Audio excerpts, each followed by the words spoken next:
So this is King Midas, that golden touch, where you think it's great that everything you touch turns to gold until you remember that you need to eat. And you're also a sentient being who wants to hug others and be in close contact and community.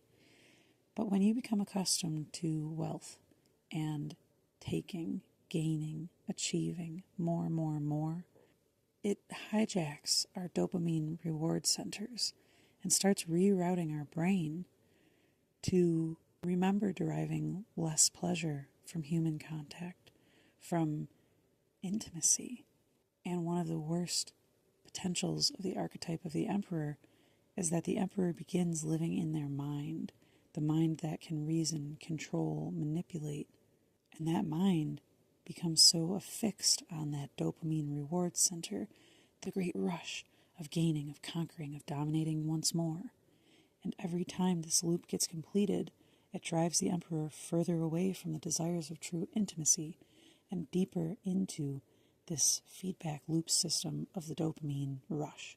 But then on the opposite pole, those same symbols can provide this emperor with the framework to embrace intimacy.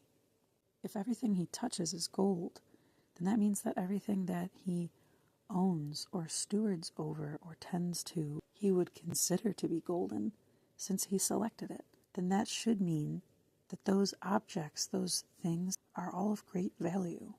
And therefore, they wouldn't be looked at as possessions. They would be looked at as valued partners for this emperor's life experience.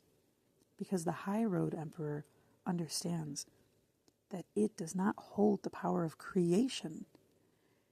It does hold the ability to provide stewardship over creation, but it's not the masculine principle that is the creative principle in itself. It's the feminine principle. And the emperor sits in his position looking back towards the empress who came before him in the previous card. And that perspective of looking at the feminine, of honoring it, of holding back the touch of gold that would render this beautiful living creature into a statue, he keeps his hands to himself until he gets consent. Because that's the true highest alchemized version of the archetype of the emperor, being able to hold it all together when it's not all in your control, and being able to honor and appreciate where you should not step your heavy foot because you do not have the knowledge required to be that, to do that. The emperor knows his role and plays it well.